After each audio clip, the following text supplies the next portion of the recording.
காதல் இல்லாதது ஒரு வாழ்க்கையாகுமா? கண்கள் இல்லாமலே ஒரு காட்சி தோன்றுமா?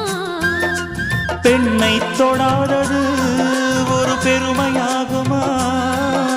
முத்தம் சிந்தாமலே அது முழுமையாகுமா? காதல் இல்லாதது ஒரு வாழ்க்கையாகுமா?